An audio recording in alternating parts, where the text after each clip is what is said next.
हरे हरे कृष्णा कृष्णा कृष्णा हरे हरे हरे राम राम राम हरे हरे हरे कृष्णा कृष्णा कृष्णा हरे हरे हरे राम राम हरे हरे हरे कृष्णा कृष्णा कृष्णा हरे हरे हरे राम राम राम हरे हरे हरे कृष्णा कृष्णा कृष्णा हरे हरे हरे राम राम हरे हरे हरे कृष्णा कृष्णा कृष्णा हरे हरे हरे राम राम राम हरे हरे हरे कृष्णा कृष्णा कृष्णा हरे हरे हरे राम राम हरे हरे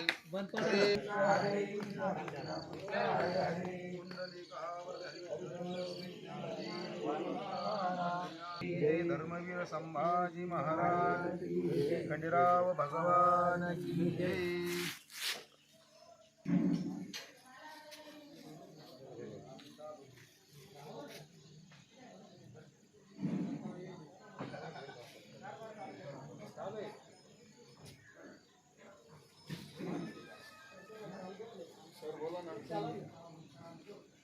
दर्शन करून मंदिर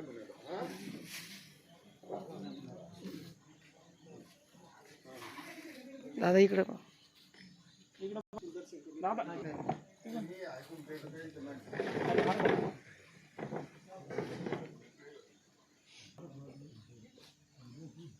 अहमवाघ्या सोमवाघ्या प्रेम नगरावारी सावध भोवनी भजनी लागा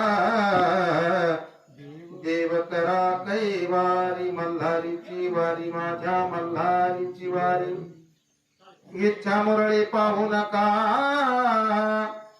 पडला नरकावारी बोध बुदली ज्ञान दिवटी उजळा महाद्वारी मल्हारीची वारी माझ्या मल्हारीची वारी एका जनार्दनी धन्य खंडेराव त्यावर कुंचावारी मल्हारीची वारी माझ्या मल्हारीची वारी मल्हारीची वारी माझ्या मल्हारीची वारी.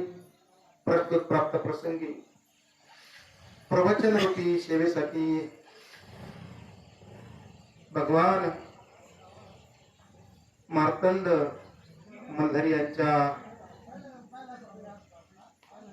निमित्ताने आज महान पर्वकाळ चंपाषष्ठीच्या या पर्व काळावरती एक भगवान परमात्म्याचं नामस्मरण घडावं, एक भगवान परमात्म्याची सेवा घडावी, याच उपदेशाने या ठिकाणी आमचे या डमळे वस्तीवरती एक छोटासा प्रवचनाचा कार्यक्रम या मंडळीने आयोजित केलेला आहे. प्रवचन रूपी सेवा करण्याचा सुयोग माझ्या जीवनामध्ये ज्या मंडळीमुळे प्राप्त झाला, खरोखर मी त्यांना धन्यवाद देतो. बऱ्याच दिवसापासून या वस्तीवरती ते या ठिकाणी अतिशय तनाने मनाने धनाने या ठिकाणी हा कार्यक्रम करतात. भगवान मार्तंड मल्हारी यांच्यावरती त्यांची कृपा आहे म्हणून हा कार्यक्रम या ठिकाणी पार पडतो. कोणताही कार्यक्रम करत असताना भगवान परमात्म्याची जर शक्ती पाठीमागे नसेल तर तो कार्यक्रम होऊ शकत नाही.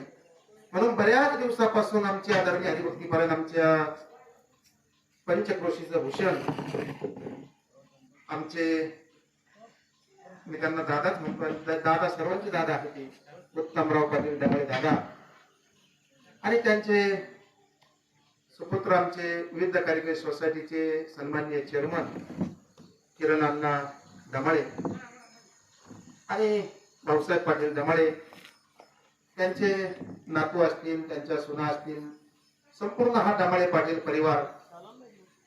म्हणून या डमाळे पाटील परिवारामध्ये आपण सर्वजण प्रतिवर्षाप्रमाणे या ठिकाणी उपस्थित राहतात आणि या कार्यक्रमाची सौंदर्य, या कार्यक्रमाची शोभा वाढवतात. म्हणून मी सर्वप्रथम सर्वांना धन्यवाद देतो.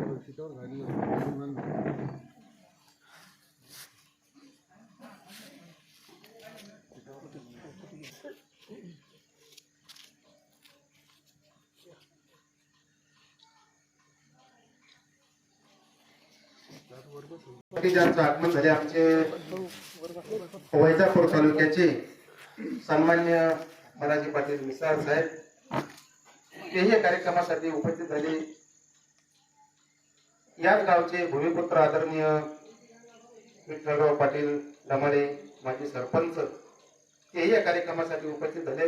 म्हणून त्यांचे या डमाळे पाटील परिवारातर्फे मी मनापासून त्यांना धन्यवाद देतो, आभार व्यक्त करतो. का धावपळीच्या जीवनामध्ये ही मंडळी सतत आमच्या वैजापूर तालुक्यामध्ये कोणाचा कार्यक्रम असेल त्या ठिकाणी हजर असतात. अंतकरणामध्ये प्रेम आहे, दया आहे. जशी भगवान परमात्म्याची सेवा आपण करतो तशी जनाची सेवा ही मंडळी करत असतात. त्याला जन सेवा म्हणतात. मग कोणाचं सुख असेल, कोणाचं दुःख असेल त्या ठिकाणी ते जातात. दुःखामध्ये ते सांत्वनेसाठी त्या ठिकाणी हजर असतात. अगदी कोणताही कार्यक्रम असो त्या ठिकाणी ते येतात. म्हणून या व्यासपीठातर्फे भगवान खंडेरावाच्या चरणी अशी मी प्रार्थना करतो आणि येत्या काळामध्ये तुम्हाला मी असा भरभरून आशीर्वाद देतो. अन्नाचा आणि आमचा विषय झाला तुम्ही या ठिकाणी येणार आहे म्हणून, आणि त्यावेळेस थोडं शब्द बोललो पण तुम्ही गेले हजर होते म्हणून समोर बसतो म्हणून स्तुती करत नाही. पण अतिशय तुमचं कार्यही चांगलं आहे. आणि मग आम्ही थोडी मी आम्हाला विनंती केली यावेळेस त्यांना आपण संधी देऊ आणि भगवान परमात्मा तुमचं त्या ठिकाणी तुमच्या पाठीमागे ते आशीर्वाद राहणार आहे. तुमचे आमचे सर्व जनांचे तुमच्या पाठीमागे आशीर्वाद आमचे 100% राहणार आहे. म्हणून त्या ठिकाणी भगवान परमात्म्याच्या कृपा आशीर्वादाने आणि जनशक्तीच्या आशीर्वादाने भरभरून तुम्हाला यश प्राप्त होणार आहे. त्यामध्ये कुठली तिरमात्र शंका नाही. म्हणून असं परमार्थक कार्यामध्ये ते हजर असतात. म्हणून या ठिकाणी या डमाळे वस्तीवरती जागरण गोंधळाचाही कार्यक्रम त्या ठिकाणी ते प्रतिवर्षाप्रमाणे चंपाषष्ठीच्या निमित्ताने, आणि तसं आमच्या दादांचं तपही मोठं आहे, सामर्थ्यही मोठं आहे. आणि हा सात्विक परिवार आहे. कुळी कन्या पुत्र होती जे सात्विक तयाचा हरिका वाटे देवा. म्हणून सात्विक कुळामध्ये सात्विकच माणसं जन्माला येतात. आणि सात्विक कार्य घडण्यासाठी त्यासाठी सुद्धा काही सात्विक वृत्ती माणसाच्या अंतःकरणामध्ये असली पाहिजे. म्हणून हे कोणालाही साध्य होत नाही. म्हणून या ठिकाणी हा कार्यक्रम या ठिकाणी आयोजित केला. जागरण गोंधळाचाही कार्यक्रम आहे. आमचे वाघे मंडळी या ठिकाणी उपस्थित आहे. सर्व मार्तंड मंडळाची सेवेकरी मंडळी आहे. म्हणून या ठिकाणी दादा आहे, किरणांना आहे, विठ्ठल पाटील आहे, तुमचे म्हणाले मिसळ साहेब आहे आणि वाघे मंडळी आहे. तुमच्या यांच्यातर्फे तुमचंही मनापासून मी धन्यवाद देतो, आभार व्यक्त करतो. आणि गजर शंकर स्वामीचा युट्यूब चॅनलचे सेवेकरी आमचे परम मित्र आदरणीय हरिभक्ती प्रणामचे तात्या अनिल तात्या डमाळे. म्हणून या परिवाराकडून प्रतिवर्षाप्रमाणे सेवा घडते. पण प्रत्येक वर्षी घडते का? हो नाही, रोजच सेवा घडते महाराज, रोजच सेवा घडते. साधकाच्या जीवनामध्ये भक्ती ही असायलाच पाहिजे. भक्ती ही सतत असली पाहिजे. भक्ती ही जर टेम्पररी असली तर त्याचं जीवन विस्कळीत होतं दादा. म्हणून अहम नावाचा जो अहंकार आहे आज सांडून द्यायचा आहे. काही काही माणसं श्रीमंत असतात पण ते श्रीमंत असल्यासारखं दाखवत नाही. का? त्यांच्या ठिकाणी तो अहम नसतो. म्हणून या जगामध्ये फिरत असताना आपण किती पाण्यात आहे हे प्रत्येकाला कळतं, कधी? बाहेर निघाल्यानंतर. म्हणून या ठिकाणी सात्विक विचार या अंतःकरणामध्ये प्रवीण होण्यासाठी काम, क्रोध, लोभ, मद, मत्सर, अहंकार हे विकार जोपर्यंत बाहेर निघत नाही तोपर्यंत सात्विक वृत्ती त्या ठिकाणी जागृत होत नाही. म्हणून एखाद्या कुळामध्ये एखादा हरिभक्त जन्माला येण्यासाठी आईची कुस पवित्र पाहिजे, वडिलांचं पुण्य पाहिजे, नव्याने त्या कुळांचं सुद्धा पुण्य पाहिजे, तर तो हरिभक्त जन्माला येतो. धन्य हरिभक्त जन्मले ज्या वंशी सकळ कुळाशी तारी येले. म्हणून एखाद्या कुळाचा एखादा हरिभक्त उद्धार करतो त्यात नवल नाही. पण एखादा सदग्रस्त असा निघतो दादा, तो गावाचाही उद्धार करतो, तालुक्याचाही उद्धार करतो, जिल्ह्याचा उद्धार करतो, नवीन येतो महाराष्ट्राचा उद्धार करतो, नवीन येतो देशाचा उद्धार करतो. असेही महात्मे आपण आपल्या नजरेने पाहिले दादा. यांची काय पुण्य असेल? त्यांच्या वाडवडिलांची परंपरा पाहावी लागते मला. बरं, वाडवडिलांची जर परंपरा जर सगळी सांप्रदायिक असेल तर तो सुद्धा सुपुत्र हरिभक्त जन्माला येतो दादा. म्हणून त्या ठिकाणी अहम सांगितलेला आहे. अहम वाग्या सोम वाग्या प्रेम नगरावारी. मग प्रेम म्हणजे काय, वारी म्हणजे काय, आपण त्याचा विचार करू आणि लगेच रजा घेऊ, कारण पुढला कार्यक्रम आहे. आणि तुम्हाला जर वेळ असेल तर बसं, नाही तर मग कसं आहे, महाराज म्हणतील मग असं काही नाही, माझं कसं आहे असं, पण आता ते कामाची माणसं आहे. म्हणून आज हा महान पर्व काळ आहे. या पर्व काळाला काय म्हणतात, चंपाषष्ठी. चंपाषष्ठी म्हणजे काय, षष्ठी प्रत्येक महिन्यात येते, जशी महाशिवरात्र वर्षाला येते. मग शिवरात्र एकदाच येते का, नाही, प्रत्येक महिन्यामध्ये शिवरात्र आहे. पण महाशिवरात्र, तिला महाशिवरात्र म्हणतात, ती म्हणजे एक पर्व काळ आहे. तसे अनेक पर्व काळ आहे.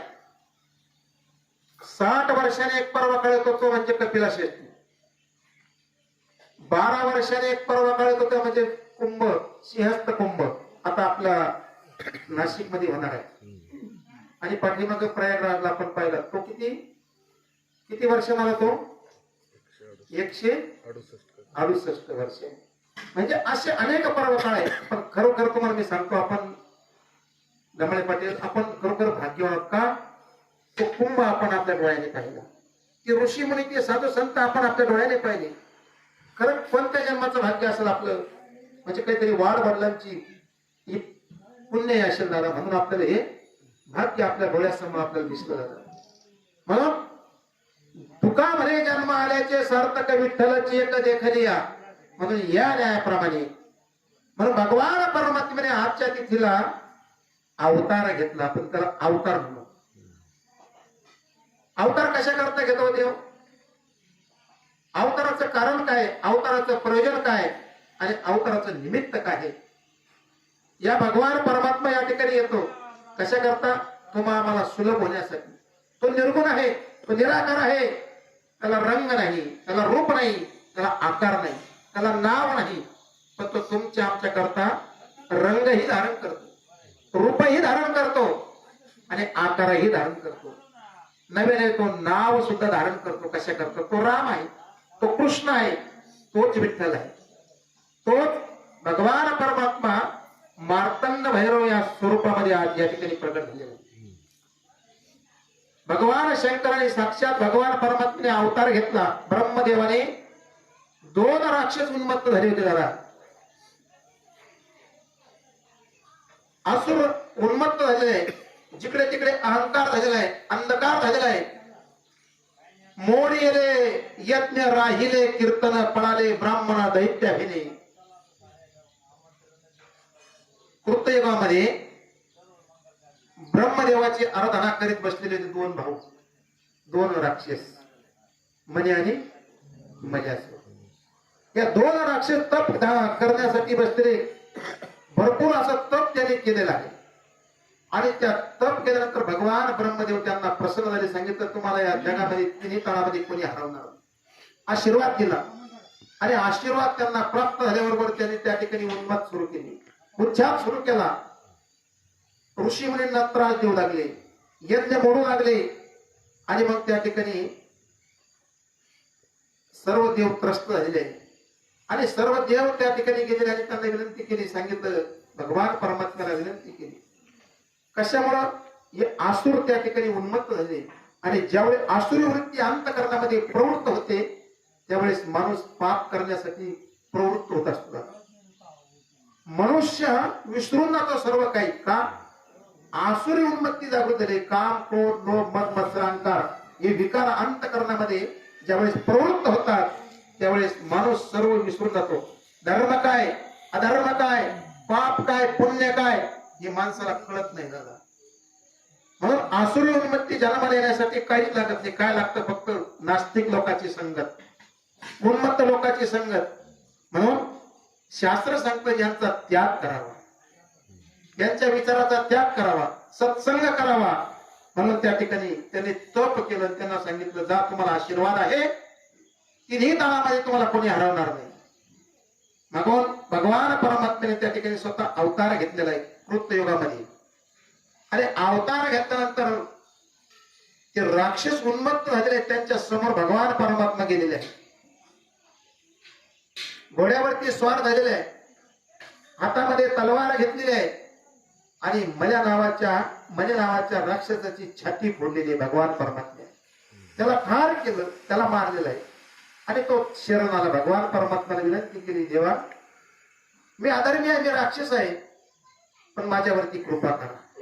शरण आला आणि भगवान परमात्म्याचं ब्रीद आहे, जो शरण आला त्याला भगवान परमात्मा अभयदान देतो. म्हणून भगवान परमात्म्याला शरण गेला आणि त्याचं शिर भगवान परमात्म्याने स्वीकारलेलं आहे. आता ती कथा तुम्ही सांगतात, तुम्हाला काही जास्त सांगायचं काम नाही. ज्यांना सांगायचं होतं ते घरात बसले आणि तुमच्या मुखातून आम्ही ऐकलेलं आहे. म्हणून दादा असो काला आहे तस्माय नमः. म्हणून असं करता करता पुढं मल्यासूर दैत्य उन्मत्त झालेला आहे. त्याच्याबरोबर भगवान परमात्म्याने युद्ध केलं, पण खंडेरावाने.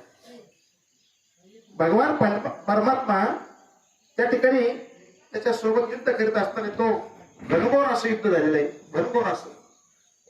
त्याचाही वध केला आणि त्याचा वध केल्यानंतर तो शरणाला सांगितलं, देवा आम्ही पापी आहोत, आम्ही राक्षस आहोत, पण आम्ही तुम्हाला शरण आलो. शरण आल्यानंतर त्यांनी विनंती केली, देवा माझी अशी इच्छा आहे की तुमच्या नावासमोर माझं नाव जोडलं जावं. आता तो देव आहे, तो देव म्हणजे भोळा देव आहे. तुका म्हणे भोळा आणि जिंकू जाणे कडी काळा. भगवान परमात्मा हा भोळा आहे. कोण? भोले बाबा. आणि भोले बाबाचा अवतार आहे मार्तंड भैरव. मार्तंड भैरव त्यांना मारण्यासाठी अवतार घेतला. यदा यदा धर्मस्य ग्लानिर्भवति भारताभ्युत्थानामृत वर्षणम तदात्मानं सृजन पवित्राणं साधुनम. म्हणून अशा प्रकारे कशा करता धर्माची संस्थापना करण्यासाठी, अधर्माचा नाश करण्यासाठी या जगामध्ये आसुर ज्यावेळेस उन्नत होतात त्यावेळेस देव अवतार घेतो आणि याला रूपावळी धरुणी खळे हरिदासी. म्हणून देव त्या ठिकाणी रंगही धारण करतो, रूपही धारण करतो आणि नावही धारण करतो. मग कोणतं नाव धारण केलं त्याने ते नाव धारण केलं मार्तंड भैरव. मग मार्तंड भैरव हे नाव त्या ठिकाणी धारण केलं आणि मल्यासूर नावाचा दैत्य शरण आला आणि मल्यासुराने विनंती केली, प्रभू मला अभय द्या. या जगामध्ये तुमच्या अगोदर माझं नाव निघलं पाहिजे. पहा, देव नास्तिकाला सुद्धा जवळ करतो बरं का. देव येतो महाराज. राक्षस होता, ऋषीमुनींना त्रास दिला, पतिव्रत्य स्त्रियांचा छळ केला त्या राक्षसांनी. ऋषीमुनीची यज्ञ मोडले, कीर्तन राहिले, पळाले ब्राह्मण दैत्य भिनी. म्हणून देवाने त्याचा स्वीकार केला. म्हणून अशा प्रकारे जर आपण भगवान परमात्म्याला शरण गेलो तर देव त्या ठिकाणी स्वीकार करतो. दादा ज्यावेळेस भगवान परमात्म्याने अवतार घेतला, अवतार देण्याचं प्रयोजन फक्त एवढंच काय, वाढवी असुर अधम अभिमानी. देव अवतार घेतो, एखाद्याचा अहंकार चूर्ण करतो. काही काही माणसाला अहंकार होतो, अहंकाराचा शालन करतो देव. मग माणसं म्हणत असतात तो माणूस चांगला झाला का, त्याच्यातला अहंकार गेला. आणि माणसातला अहंकार दंभ कधी जातो, ज्यावेळेस माणसाजवळ कोणीच येत नाही त्यावेळेस माणसं विचार करतात आणि माणसाकडे सर्व संपत्ती येते, देव देतो, पण माणूस त्याचा विचार करत नाही दादा. म्हणून हे अहंकार विरहित जीवन जगण्यासाठी हे शास्त्र सांगितलेलं आहे. मग काय सांगितले, अहम वाग्या सोम वाग्या प्रेम नगरवारी. अहंकार नावाचा, दंभ नावाचा काम क्रोध बकरा तुम्ही मारा आणि भगवान परमात्म्याची पूजा, काम क्रोधा बकरा मारा, पूजा माईच्या वरा, त्या भगवान परमात्म्याची पूजा करा.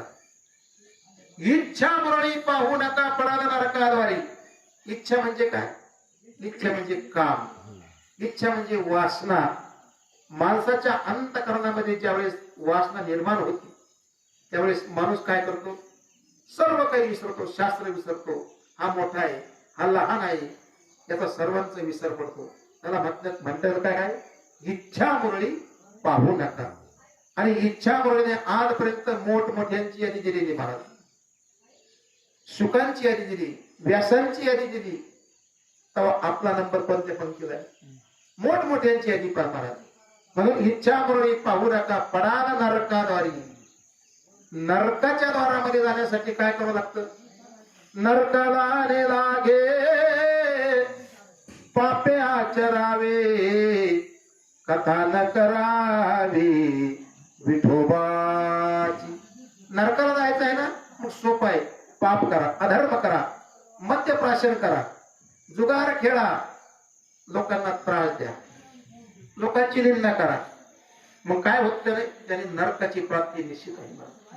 म्हणून हे वर्ग सांगितलेलं आहे शास्त्रकारांनी. शास्त्रकार काय सांगतात, सावध होवने भजनी लागा, देव करा कैवारी हो, माझ्या मल्हारीची वारी.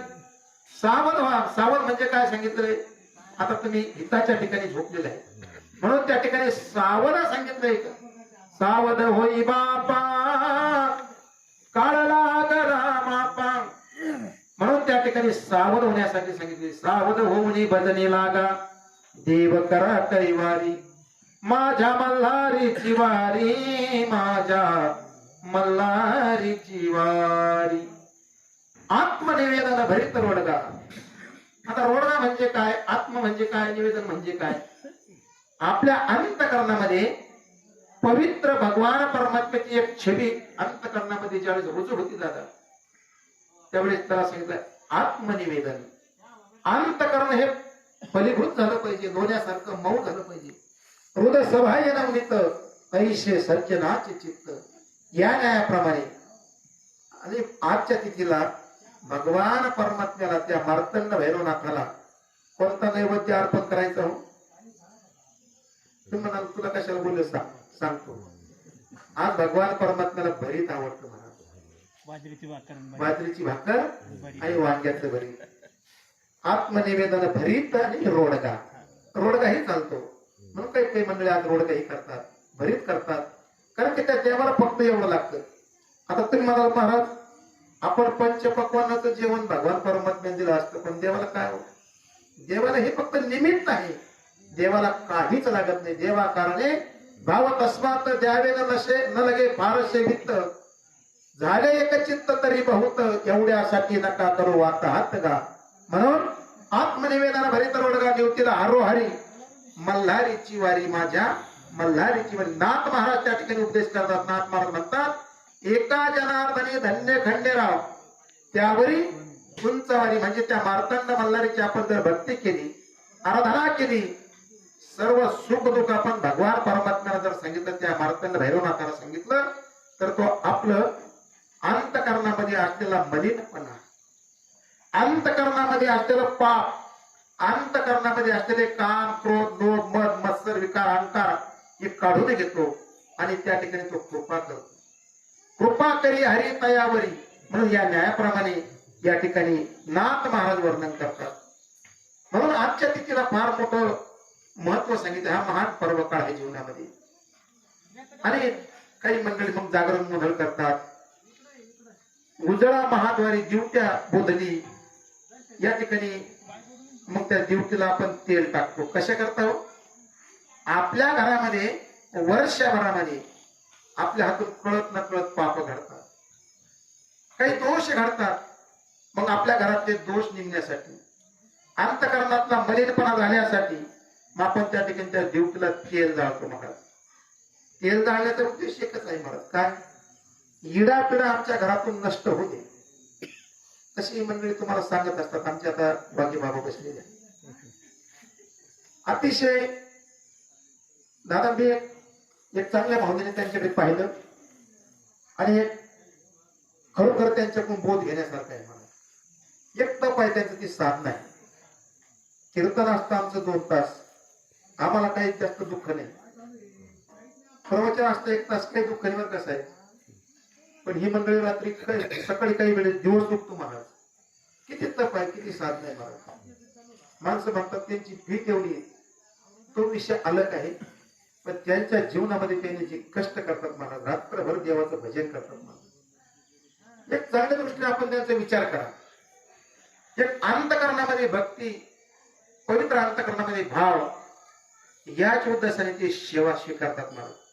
एखाद्या माणसाला सांगतो मी रात्रभर फक्त फिरत राहा, तुला 1000 रुपये देतो, फिरत महाराज? नाही दादा, 5000 द्या. त्याला फक्त सांगायचं रात्रभर नुसतं फिरायचं, बसायचं. किती अंतःकरणामध्ये त्याग आहे महाराज. म्हणून एक भक्ती एक साधना आहे. आणि जीवनामध्ये जोपर्यंत साधना घडत नाही, भक्ती घडत नाही, तोपर्यंत या जीवनाची धन्यता प्राप्त होत नाही मला. तुका म्हणे जन्म आल्याचे सार्थक, किंवा एका जगद्गुरु श्री संत तुकाराम महाराज वर्णन करतात, तुका म्हणे एका मरणाची सरी उत्तमची उदय कीर्ती माझी. या न्यायाप्रमाणे म्हणून जीवनामध्ये साधना महत्वाची आहे, नामस्मरण महत्वाचं आहे आणि त्यागही तितकाच महत्वाचा आहे. महाराज नामस्मरण करीत असेल, साधना करीत असेल, त्याग नसेल तर ती साधना निष्फळ होती दादा. म्हणून तेही तितकंच महत्वाचं आहे. म्हणून या ठिकाणी आमच्या आदरणीय हरिभक्तीप्रधानचे किरण पाटील अण्णा विविध कार्यक्रम सोसायटीचे चेअरमन यांच्या माध्यमातून येण्याचा सुयोग माझ्या जीवनामध्ये प्राप्त झाला. आता माझी वेळ नियमाने संपलेली आहे. अण्णाने सांगितलं 6:15 करा. संपायचं का अण्णा? कारण कसं आता आता त्यांनी सुरुवात केली, मला विनंती केली महाराज तुम्ही 1 तासभर प्रवचन करा. पण कसं आहे, आता हे प्रवचन म्हणजे जागरणामधलं प्रवचन आहे. जसं आमच्या दिंड्यामध्ये वाटचालीचं कीर्तन असतं तसं हे जागरणामधलं आहे. आता ते कसं झालं ते देवाला माहितीये. पुढच्या वेळेस जर चांगलं नियोजन केलं तर चांगला कार्यक्रम करू. म्हणून या ठिकाणी माझ्या बोलण्यातून एखादा चुकीचा शब्द निघाला असेल तर माझे मला परत करा. जे चांगलं आहे ते सद्गुरू शंकर स्वामी महाराजांचं आहे, तुमच्या आशीर्वादाचं आहे. आणि दादांच्या बाबतीमध्ये बोलायचं जर ठरलं, अहोरात्र हे डंबळे पाटील कुटुंब या जनांची, येणाऱ्या साधकांची सेवा करतात. हातातलं काम सोडून देतात आणि भगवान खंडेरावाचं त्या ठिकाणी मंदिर बांधलेलं आहे, त्याची सेवा करतात, मंदिराची देवाची सेवा करतात आणि जनसेवा करतात. अनेक पेशंट या ठिकाणी क्लिअर झालेले, अनेक पेशंट उदाहरण देता येईल मला. म्हणून यांच्या हातून अशी सेवा घडो. भगवान परमात्मा यांना उदंड आयुष्य प्राप्त करून देऊ. का? चांगले माणसं जगामध्ये घडण्यासाठी त्यांना अख्खं आयुष्य झिजावं लागतं. आता तो अनुभव आमच्या मिसाळ साहेबांना आहे. जगामध्ये आपल्या लोकांनी मानावं, आपली जगामध्ये कीर्ती व्हावी, त्यासाठी स्वतः किती माणूस झिजतो ते फक्त दिव्यालाच विचारा. दिवा किती जळतो. दिव्यासारखा प्रकाश देणारा माणूस आपल्या जगामध्ये जर तयार होत असेल तर तो स्वतः अगोदर जळतो जाणार. म्हणून आपल्याकडून फक्त त्यांना फक्त अपेक्षा काय? एक आशीर्वादाची. आपल्याला काही आपण जळत नाही का? आपण काही देत नाही. म्हणून त्यासाठी ते स्वतः झिजतात आणि जगाची सेवा करतात. म्हणून असे माणसं या ठिकाणी तयार होण्यासाठी स्वतः जळावं लागतं, स्वतः झिजावं लागतं. म्हणून दादा सेवा करतात आमची, आणि त्यांच्या पाठीमागे त्यांची हे संपूर्ण कुटुंब आहे. आमचे अण्णा आहे, भाऊसाहेब भाऊ आहे, त्यांचे नातू आहे, त्यांच्या सुना आहे. म्हणून हा परिवार या लोकांची सेवा करतो दादा. आणि सेवेमध्ये निष्काम सेवा आहे. दादाचं मी पाहिलं स्वतः. कोणी जर तिथं पैसे ठेवतात त्यांनी पैसेच काम नाही. आम्हाला भगवान परमात्म्याने भरपूर दिलेलं आहे, खरोखरच दिलं दादा. ही भगवान परमात्म्याची कृपा या कुटुंबावर झालेली आहे. म्हणून भगवान परमात्म्यांना उदंड आयुष्य प्राप्त करून देऊ. धन संपदा यांच्या जीवनामध्ये चांगली राहो, आरोग्य यांच्या जीवनामध्ये नांदो आणि अकल्प आयुष्य व्हावे तया कुळा. माझिया सकळा हरीच्या दासा, कल्पनेची बाधा न कोणी काळी. ही संत मंडळी सुखी असो, अहंकाराचा वारा नलघव राजसा. माझ्या विष्णुदासा भाविकाशी. या न्यायाप्रमाणे या धमाळे पाटील कुटुंबाला मार्तंड भैरवाच्या कृपा आशीर्वाद यांच्या पाठीशी सदैव राहो. आणि आज या कार्यक्रमासाठी तुम्ही आपण सर्वजण जमला. आमचे जळगावकर मंडळी असतील, लासूरकर असतील, अजून कुठले असतील, त्यांनाही धन्यवाद देतो. आणि आदरणीय आपल्या वैजापूर तालुक्याचे भूषण आमचे चांगले कार्यक्षेत्र त्यांचं आहे मनाजी पाटील मिसाळ साहेब, आणि त्यांच्यासोबत आमच्या परम मित्र रतनगाव नगरीचे भूमिपुत्र आदरणीय विठ्ठल पाटील डंबळे माजी सरपंच. अतिशय तरुण नेतृत्व आहे आणि आज खरंच तरुण नेतृत्वाची गरज आहे. असे माणसांना आपण जर आशीर्वाद देत नसाल तर मोठी एक खंत आहे. म्हणून मी या युट्यूबच्या माध्यमातून सर्वांना विनंती करतो, येत्या काळामध्ये यांना भरभरून असा आशीर्वाद देऊ, यांच्या हातून चांगली सेवा घडो, साधू संतांची घडो आणि या लोकांची घडो आणि सत्संग धर्म कार्य त्यांच्या हातून घडो, ही सदिच्छा व्यक्त करतो आणि या ठिकाणी थांबतो. रामकृष्ण हरी. विठ्ठल विठ्ठल विठ्ठल विठ्ठल. पुंडलिकावरती विठ्ठल श्री ज्ञानदेव तुकाराम पंढरीनाथ भगवान की जय माऊली ज्ञानेश्वर महाराज की जय जगद्गुरु तुकाराम महाराज की जय महाराज की जय इकडे पहा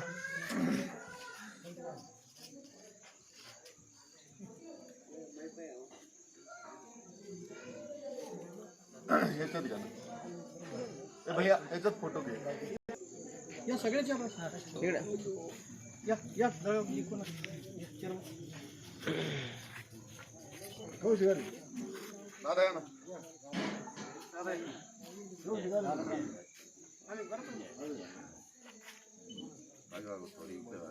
या ना. इकडे या ना पुढे.